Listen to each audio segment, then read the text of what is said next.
CNI presenta.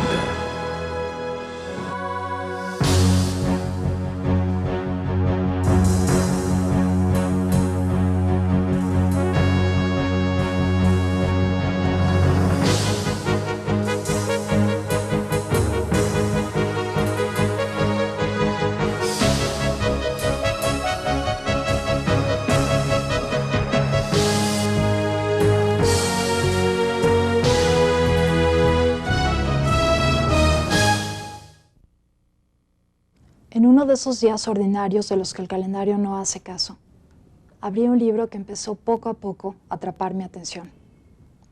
Esa tarde que se convirtió pronto en noche, entendí por qué a Jaime Sabines se le dice poeta, porque el recuerdo va siempre ligado al amigo entrañable. CNI Canal 40 los invita a conocer un poco de su historia, a saborear su vida.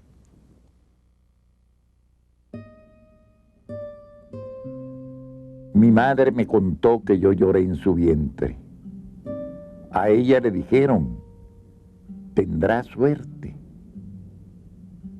Alguien me habló todos los días de mi vida al oído despacio, lentamente.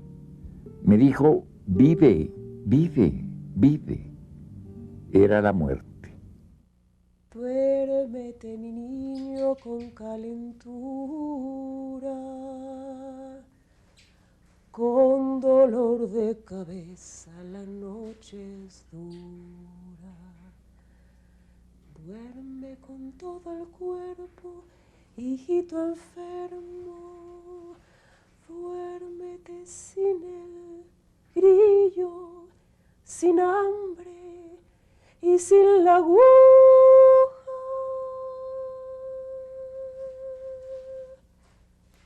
Que se diga que te duermes.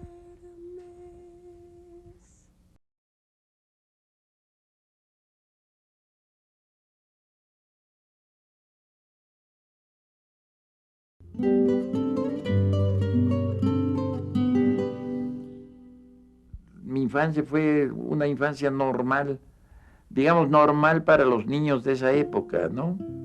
La escuela, los juegos de los niños, las canicas, los trompos, las cosas que no se ven ahora con los juguetes todos mecánicos, electrónicos de los niños actuales, ¿no?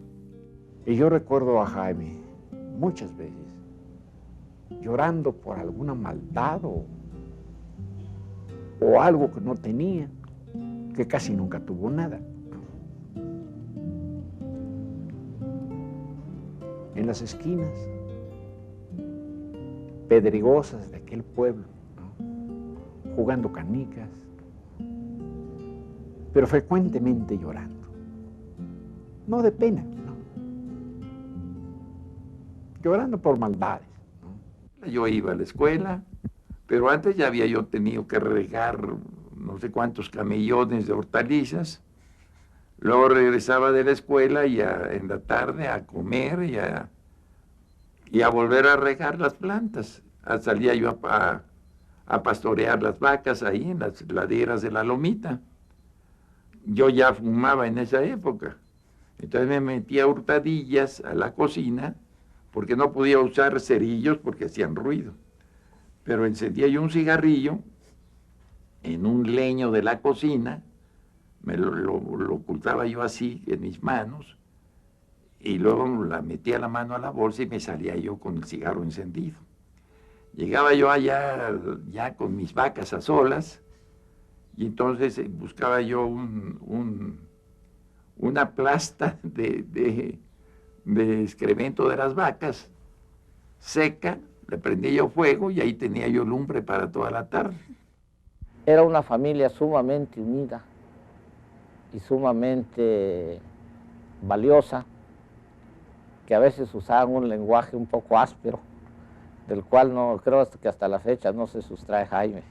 Y Juan era el mayor, Juan era el que dominaba, Juan era el que mandaba las cosas, Jorge era, en un principio era muy combativo, muy peleonero, se agarraba a trompadas con cualquiera en toda la primaria, y después fue el hombre más pacífico y más tranquilo del mundo.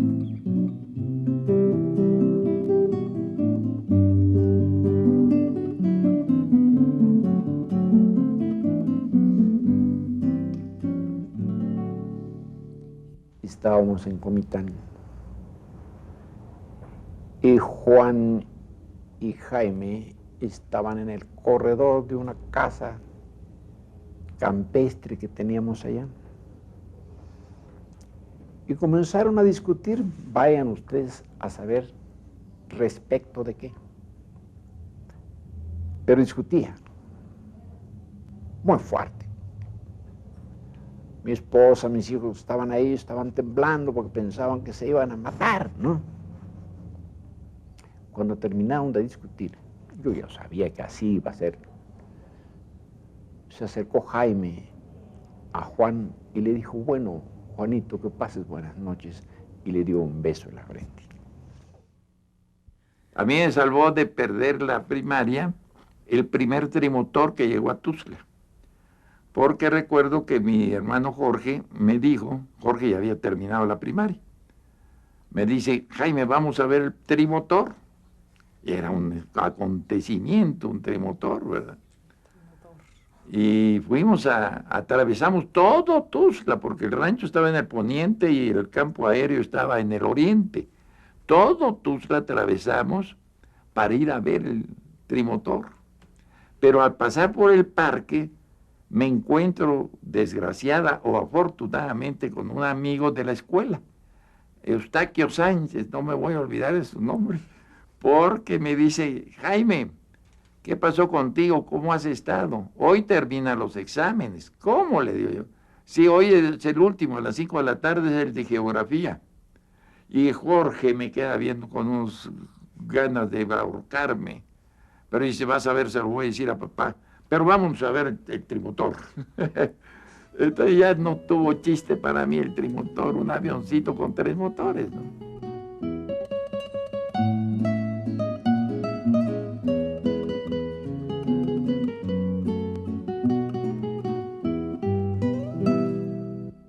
Regresamos y efectivamente Jorge se lo dijo, pero mi papá era muy riguroso, entonces no dijo nada el viejo.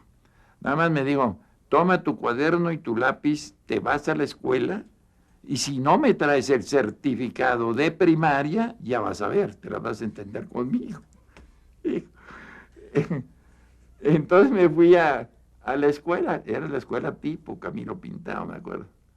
Y estaban en un corredor, entré, todos los salones llenos de clases, ¿no? Pues estaban en los últimos exámenes.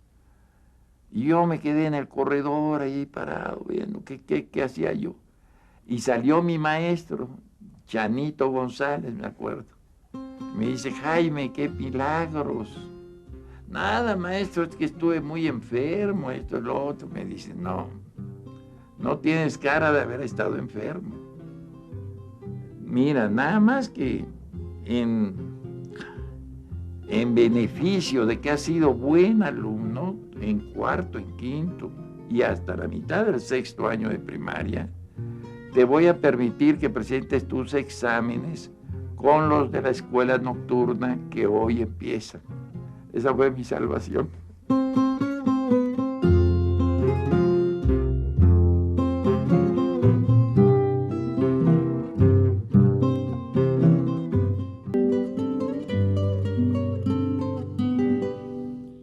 Desde niño, mi mamá, que me llevaba con las comadres, que diga Jaimito una poesía. Y Jaimito decía la poesía inmediatamente, ¿no?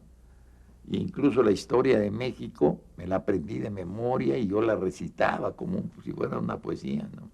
Y otro suceso extraordinario es que Sabines mismo sea un buen decidor de sus poemas. No todos los poetas, es más, la minoría de los poetas pueden decir sus poemas.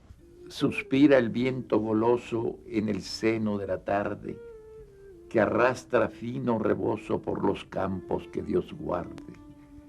Los magueyales matizan con verdes moños la tierra y a lo lejos se divisan los contornos de la sierra que abre los brazos protegiendo la campiña, la de la amapola niña, la de los maizales lazos. Discurre por tal paisaje mi corazón mexicano, abierto como un celaje que se me fue de la mano, y llena de encantos arde mi jovialidad sin nido, sin ciudad, porque he bebido la fragancia de la tarde. Ya luego se marcha el sol, desconocido pintor de este suelo mexicano, y adiós le digo a la flor que encuentro en el altozano, y al cenzontle volador le digo bajando al llano, pájaro madrugador, hasta mañana temprano. ¿Quién lo habrá hecho? No sé. Ese era mi caballito de batalla en las visitas de mi mamá con sus comadres. El solo hecho de aprenderse un poema de memoria significa que hay mucho amor de por medio, ¿no? Porque como en las cartas del joven poeta de Rilke, si no escribiéramos, si no habláramos, nos moriríamos.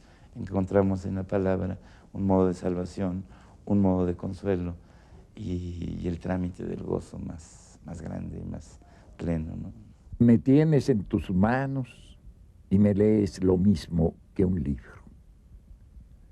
Sabes lo que yo ignoro y me dices las cosas que no me digo. Me aprendo en ti más que en mí mismo. Eres como un milagro de todas horas, como un dolor sin sitio. Si no fueras mujer, fueras mi amigo. A veces quiero hablarte de mujeres que a un lado tuyo persigo. Eres como el perdón y yo soy como tu hijo. Qué buenos ojos tienes cuando estás conmigo. Qué distante te haces y qué ausente cuando a la soledad te sacrifico. Dulce como tu nombre, como un higo, me esperas en tu amor hasta que arribo. Tú eres como mi casa, eres como mi muerte, amor mío.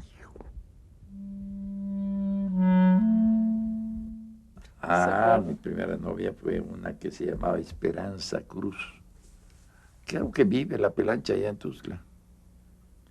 Pero ella era muy chaparrita y a mí, pues un adolescente, me daba vergüenza bailar con ella, porque me quedaba al hombro.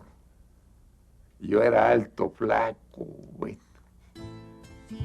Y entonces cada vez que íbamos a un baile era un pleito, porque yo me dedicaba a bailar con otras muchachas y a enamorarlas, y la Pelancha no se quedaba sin bailar conmigo.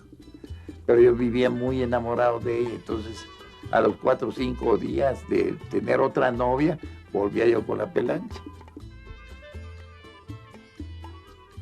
Era un hombre parco, que no le gustaba hablar de sí mismo, más bien seco, pero yo tenía noticias de él por muchísimas amigas mías que me decían que él era un hombre muy enamorado, que le fascinaban las mujeres y que además era un hombre de lo más atractivo. Y pues te imaginas a los 17, 18 años, declamador. Tenía yo mis fans. Si yo recitaba en el Teatro Alameda, había 2 o 3 muchachas que me seguían y se peleaban. No tan atrevidas como ahora que los desnudan al pobre Luis Miguel o a cualquiera en el mismo set, ¿verdad? Pero sí tenía mis fans provincianas y de 1944. Esta es la diferencia.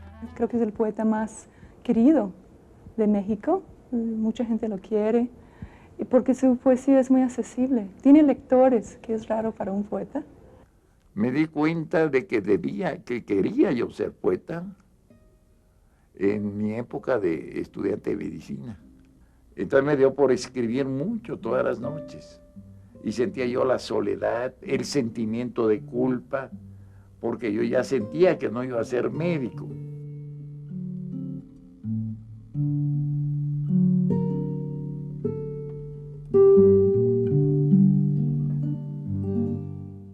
El mar se mide por olas, el cielo por alas, nosotros por lágrimas.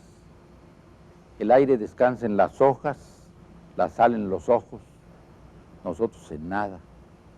Entonces fue cuando verdaderamente Me fascinó también su poesía, ¿no? Los lectores atentos deben adivinar detrás del primer Jaime no solamente su afición a la Biblia y a tantos clásicos, sino a muchos poetas contemporáneos. Leía yo mucho, era mi libro de cabecera, la Biblia. No por su sentimiento religioso, porque en ese sentido he sido poco religioso yo, ¿no? La leía por el gran consuelo que te da leer la Biblia y por el sentido poético que tiene la Biblia en muchos de sus capítulos, ¿no? Todo Job, por ejemplo, el Eclesiastés, Isaías mismo. Me acompañó alguna vez, lo recuerdo muy bien, a una clase del doctor José Gaos, en que explicaba a Heidegger y tocaba temas sobre la muerte, tratados en algún capítulo, en algún pasaje de Ser y Tiempo. Y Jaime salió protestando, diciendo que todo aquello se podía leer mejor en el Eclesiastés, por ejemplo.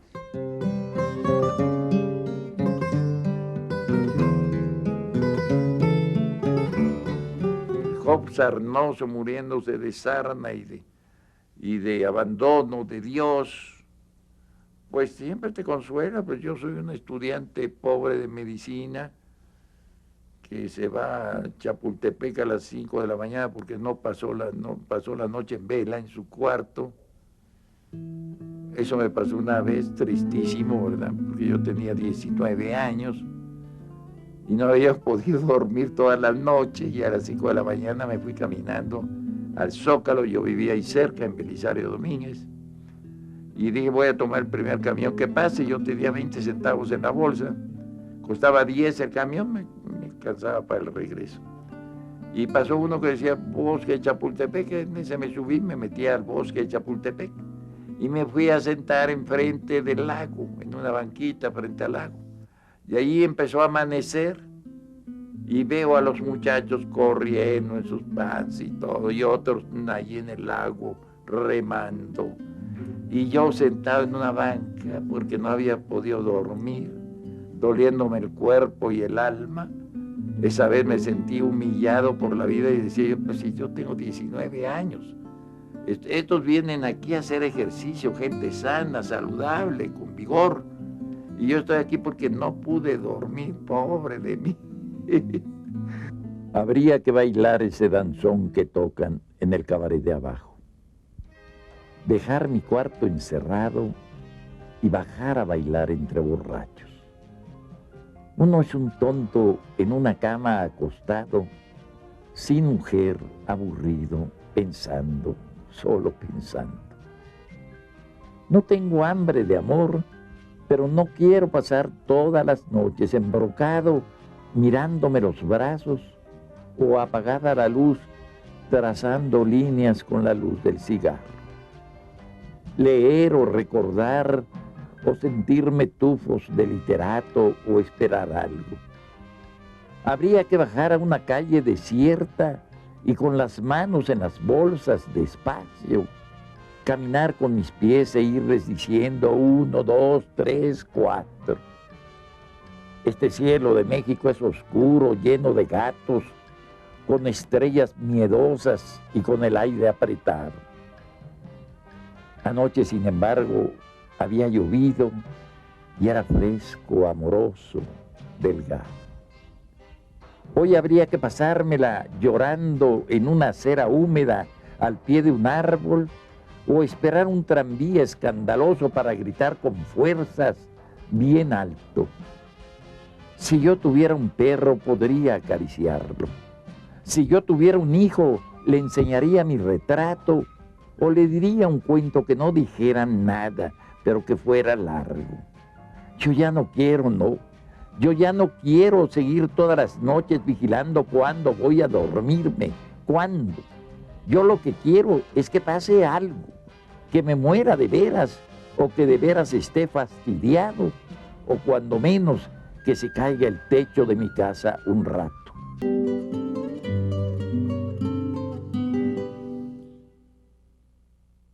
Le dije, mira papá, me voy a seguir estudiando medicina, pero solamente para colgar el título de la pared de tu casa, porque no voy a ejercer la carrera. No voy a ejercerla porque no me gusta, no voy a ser médico. Y me dice mi papá, ¿y quién te obliga a ser médico? Hijo, cuando me dijo eso, que yo había estado sufriendo tanto, 3 años, sintiéndome culpable, horrorosamente culpable por eso. Y mi papá me dice, estudia lo que quieras. Nosotros nos hubiera gustado tener un hijo médico, pero lo mismo da si eres médico o ingeniero o abogado, lo que tú quieras, estudia, hijo. Deja la carrera, no te preocupes. Hijo, me fui a mi cuarto y me puse a llorar, pero a moco tendido, como un muchachito. Definitivamente hay poemas terapéuticos. El dolor purifica. Y pienso en algo sobre la muerte del mayor Sabines, pienso en Doña Luz, pienso en Tía Chofi. Son poemas curativos. Tenía entonces apenas unos meses de haber vuelto de Chiapas, decidido a cambiar de carrera, y su pretensión era estudiar psicología. Yo pienso que contribuía a que cambiara su decisión y creo haberlo convencido de que se inscribiera en letras.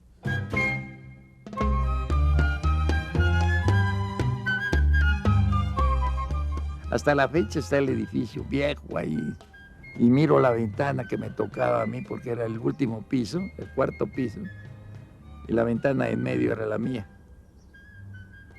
Yo viví muy a gusto ahí, porque estudiaba yo filosofía, estábamos muy encantados, ¿no? Y la calle era la calle de la perdición. La Ciudad de México era una ciudad mucho más tranquila y segura que ahora. Y entonces se podían visitar cabarets muy baratos, de esos que cuenta en que uno por 20 centavos podía bailar un danzón con una muchacha. Una vez nos acabó la lana y cuando trajeron la cuenta no teníamos con qué pagar y entonces yo me puse a leer unos poemas. Yo ya estaba leyendo poemas en voz alta y algunas muchachas se nos acercaron y aplaudían y después el mismo dueño el encargado del cabaret dijo, no hombre, tomen lo que quieran de gorra. Y pues seguimos chupando.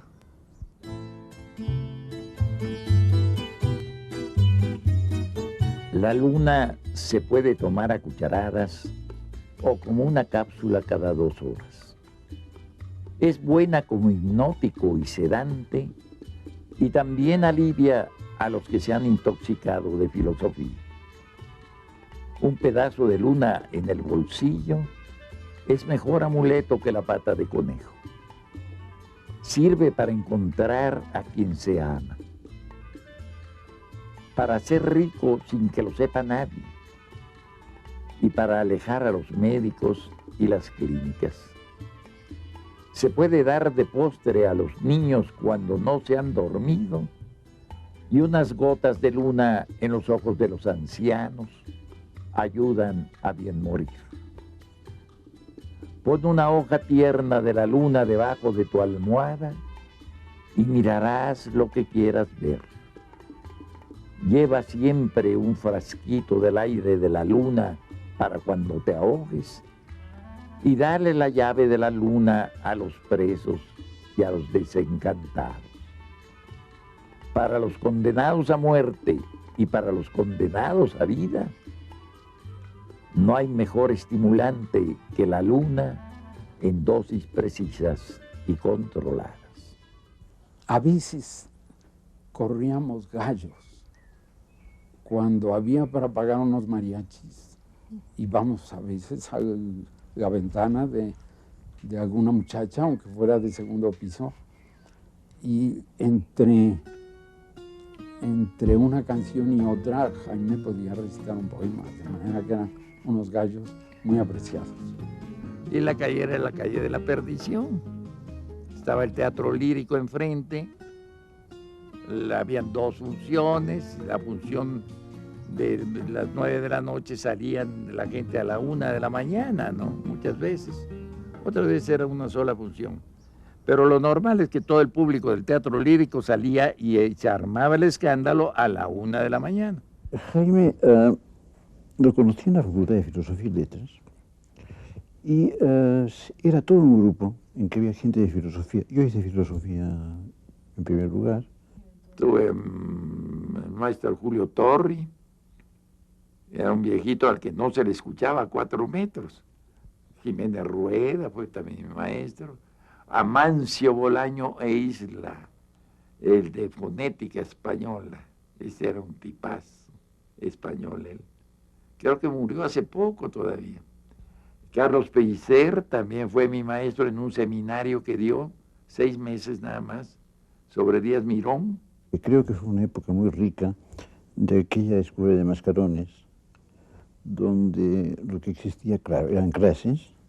Las clases eran muy buenas, o sea, análisis de filosofía, de literatura, pero existía sobre todo el café. El café era extraordinario, no porque fue muy hermoso, era muy acogedor, lo cual está muy bien, y todos parábamos en el café, íbamos a todos al café a hablar. Y ahí realmente es donde se formó esta amistad entre escritores, poetas y gente de filosofía. Entonces en las reuniones, pues íbamos a las 6 o 7 de la tarde o al mediodía, depende de la hora en que nos habíamos citado, a platicar, a tomar unos tragos, tomar café, el que no quería un trago. Y llegaban pues muchos de los escritores más famosos actualmente de México. Ahí yo conocí a Juan Rulfo, ahí conocí a Juan José Arreola. Llegaban Lolita Castro, Chayo Castellanos.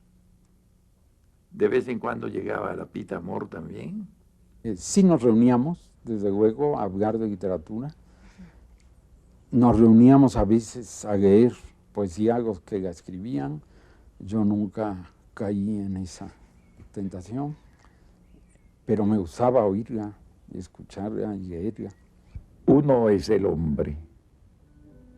Uno no sabe nada de esas cosas que los poetas, los ciegos, las rameras llaman misterio, temen y lamentan. Uno nació desnudo, sucio, en la humedad directa, y no bebió metáforas de leche, y no vivió sino en la tierra. La tierra que es la tierra y es el cielo, como la rosa es rosa, pero piedra. Uno apenas es una cosa cierta que se deja vivir, morir apenas, y olvida cada instante de tal modo que cada instante nuevo lo sorprenda. Estábamos una noche sentados alrededor de una sala enorme, pero a la orilla de la pared todas las sillas.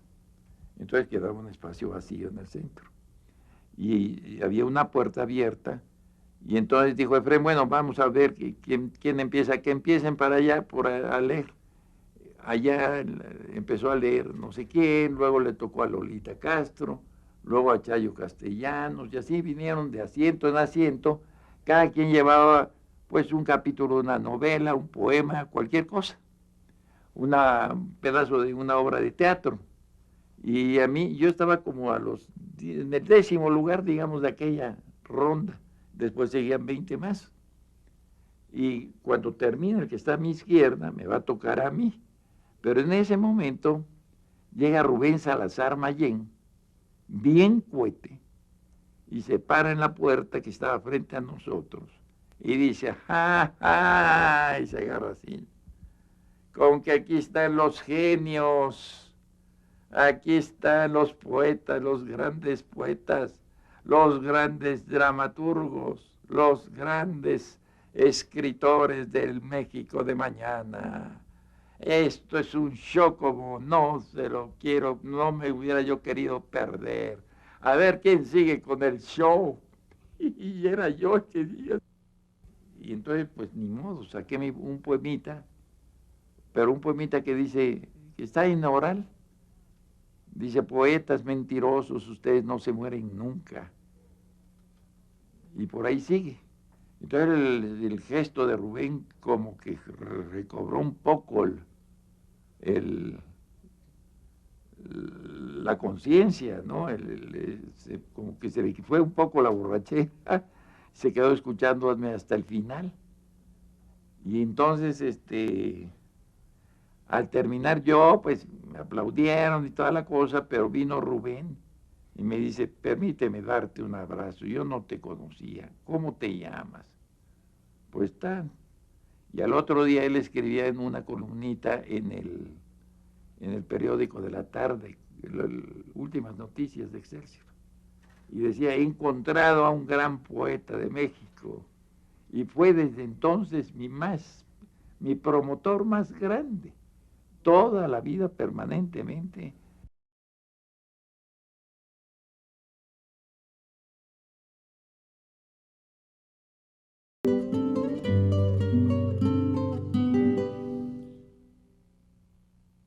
Para mí fue tremendo el contacto con el Ulises de Joyce. No sé, me hizo descubrir, no es tanto la literatura joyciana, porque yo recuerdo que me empecé a leer a Joyce en la mañana, seguí todo el día, no salía a comer, leí en la noche, al día siguiente mandé a comprarme unas tortas porque no quise salir, ni ir a la escuela, ni ir a la esquina. 3 días me pasé encerrado leyendo el Ulises de Joyce. ¿Cómo me habrá traído ese libro, verdad? ¿Y sabes qué fue? Lo he analizado muchísimas veces. ¿Qué cosa es la literatura de Joyce? ¿Qué me dio a mí en lo particular? Me dio a conocer la libertad del escritor. Alguna vez en la pintura italiana apareció Guido Reni, este pintor, y una señora vio un San Sebastián y tuvo algunas humedades la señora y se entusiasmó mucho y dijo, yo quiero con este pintor. Le envió una carta declarándole su amor, necesito una entrevista con usted. Y la respuesta de Guido Reni es preciosa, le dice, mire, usted ya vio lo mejor de mí, usted ya vio mi obra, hay algunos gusanos que producen luz, usted ya vio la luz, absténgase de conocer al gusano. Entonces, eso estaba en mí cuando yo quería conocer a Jaime Sabines, porque sí he conocido a varios gusanos, que sin embargo producen hermosa luz. Entonces, temía que eso me sucediera, no fue en absoluto el caso. En la obra de Jaime hay luz, pero en la pura plática cotidiana con Jaime, aún en los pleitos, aún en los diferendos, aún cuando me dice pinche perredista y yo le contesto que él es un pinche priista, aún en eso hay cordialidad, hay calor y hay amistad y hay esa misma autenticidad que encuentro en la poesía de Jaime. Entonces, después, a insistencias de Carlos Ruiseñor, que era mi amigo periodista que trabajaba en la revista Impacto, fui, porque yo dije, me van a correr, yo que tengo que ir a ver a Neruda. No, hombre, vente, en mi caso te van, ni quien se dé cuenta, eres mi ayudante, yo digo que eres mi fotógrafo, alguna cosa así. Bueno, pues vamos, yo con el deseo de conocer a Neruda, que era mi ídolo máximo, ¿no? Yo adoraba a Neruda. Y fuimos a la casa esa de las calles de Veracruz, me acuerdo, y entonces había en ese portalito en que estábamos esperando que bajara Neruda, había una mesa, una charola y un letrero en la pared que decía, en la mesa había, en la charola habían monedas de a 5 pesos, de a peso, de a dólar, de todo un conjunto de monedas ahí. Y en la pared decía contribuciones para la edición del Canto General. Y en la puerta había una charola y decía, deposite aquí su donativo para editar el Canto General. Imagina el Canto General. Entonces dice Sabines que él se quedó viendo aquello y pensó, voy a ser textual, le voy a repetir, dijo Sabines, puta madre, dice, si para editar el Canto General hay que hacer colectas, ¿qué me espera a mí? Creo que me voy a tener que poner a trabajar. Hijo, dije yo, ¿cuál será mi destino? Si Neruda a estas horas está pidiendo limosna, ¿qué va a hacer de mí? Entonces me convencí que mi destino era trabajar, y toda mi vida trabajé. Muy a pesar de que no me hubiera gustado hacer otra cosa, pero sí trabajé. Fui el único poeta de México que ha trabajado. Un poeta que ha sido lechero y que ha repartido leche debe ser también debe tener todas esas cualidades terrenales de la leche, que son las de alimentar y las de robustecer y las de dar calcio, de fortalecer los huesos. Yo creo que esas son un poco las cualidades de la poesía de Sabines. Bueno, ahorita me recordaste la película esta del cartero de Neruda, porque el cartero también le hace una pregunta así a Neruda, que Neruda no contesta. Cuando el cartero le dice, bueno, y el mundo y el mar y el cielo y todo, ¿no serán también una metáfora de alguna otra cosa? Neruda se lo queda viendo así y le dice, vamos a pensarlo, después te digo. Entonces tú me sales con una pregunta muy difícil, digo, porque decimos que la vida es dolor, es angustia y todo, y la vida te está maltratando constantemente. Pero yo digo, a pesar de los pesares, la vida es hermosa y hay que disfrutarla. Y la vida es todo ese conjunto de bienes y males, todo ese conjunto de alegrías, de dolores, de esperanzas, de desconsuelos. Todo eso es parte de la vida, es lo que constituye lo que llamamos vida. No podemos hacer una vida lineal, perfecta, todo es hermoso. Mentira, es una falsedad enorme.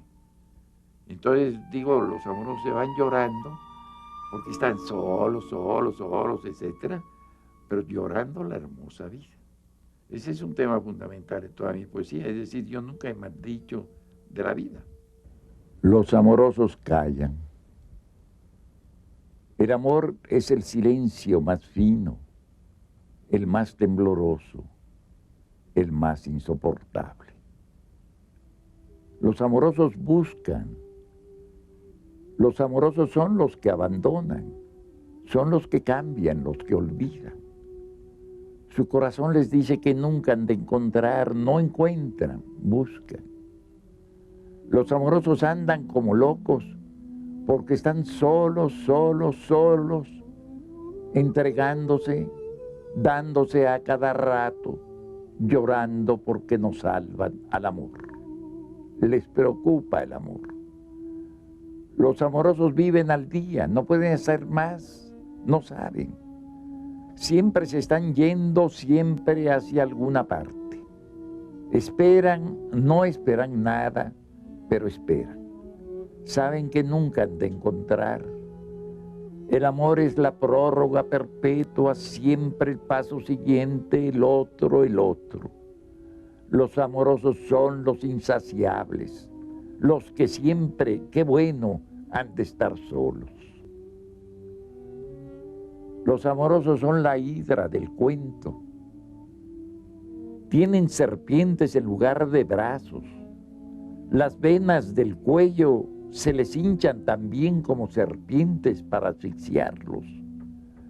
Los amorosos no pueden dormir porque si se duermen se los comen los gusanos. En la oscuridad abren los ojos y les cae en ellos el espanto. Encuentran alacranes bajo la sábana y su cama flota como sobre un lago. Los amorosos son locos, solo locos, sin Dios y sin diablo. Los amorosos salen de sus cuevas temblorosos, hambrientos, a cazar fantasmas. Se ríen de las gentes que lo saben todo, de las que aman a perpetuidad verídicamente, de las que creen en el amor como en una lámpara de inagotable aceite. Los amorosos juegan a coger el agua, a tatuar el humo, a no irse. Juegan el largo, el triste juego del amor. Nadie ha de resignarse. Dicen que nadie ha de resignarse. Los amorosos se avergüenzan de toda conformación. Vacíos, pero vacíos de una a otra costilla, la muerte les fermenta detrás de los ojos y ellos caminan, lloran hasta la madrugada en que trenes y gallos se despiden dolorosamente. Les llega a veces un olor a tierra recién nacida, a mujeres que duermen con la mano en el sexo complacidas, a arroyos de agua tierna y a cocinas. Los amorosos se ponen a cantar entre labios una canción no aprendida y se van llorando, llorando la hermosa vida.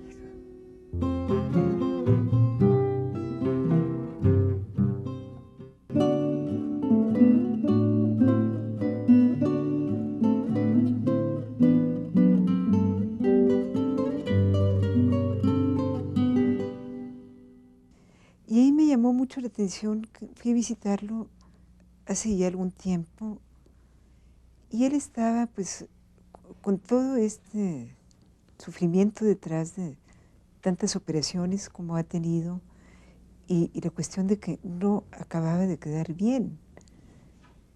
Y ahí me llamó la atención, como te decía, ver que él estaba totalmente entero, intocado por todo ese sufrimiento. No era una gente que se hubiera quebrantado moralmente. ¿Qué putas puedo hacer con mi rodilla? Con mi pierna tan larga y tan flaca, con mis brazos, con mi lengua, con mis flacos ojos. ¿Qué puedo hacer entre poetas vendidos, entre políticos, vendedores? No importa ya. Me gustan los poemas fuertes de Sabines. Me parece el que protesta en serio y que sabe cómo decirlo, que puede ser descarnado y terrible. Y eso hace falta, además de ser todo lo demás que es. Los médicos se hacen cómplices de los médicos, cómplices. No es cuestión del secreto profesional ni nada, es que hay complicidad absoluta.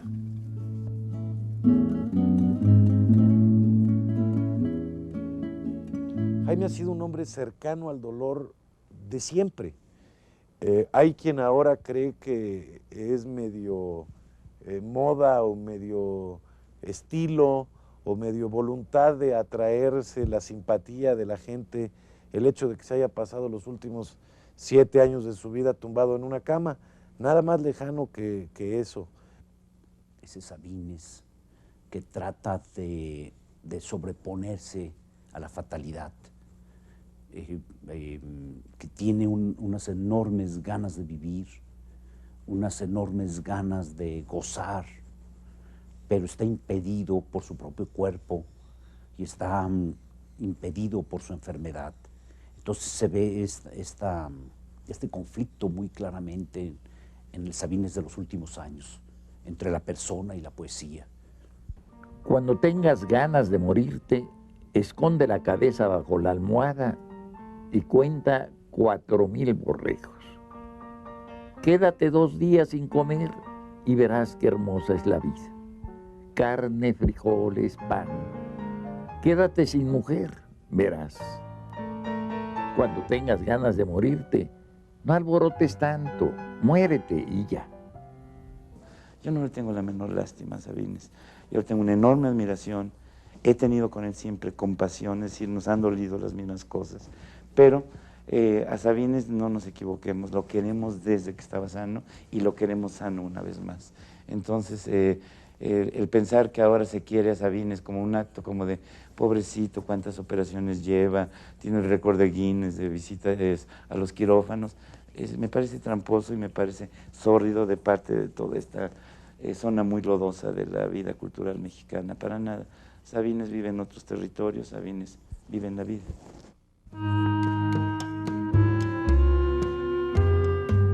Si sobrevives, si persistes, canta, sueña, emborráchate. Es el tiempo del frío, ama, apresúrate. El viento de las horas barre las calles, los caminos. Los árboles esperan, tú no esperes. Este es el tiempo de vivir, el único.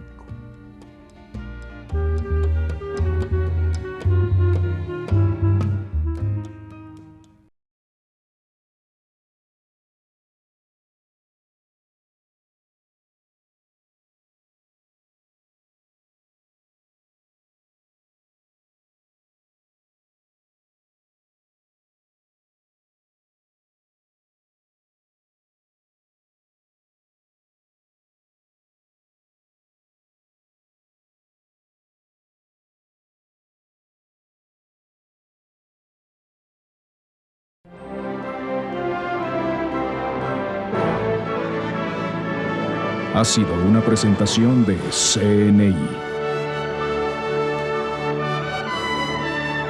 XHTVM. CNI, Canal 40.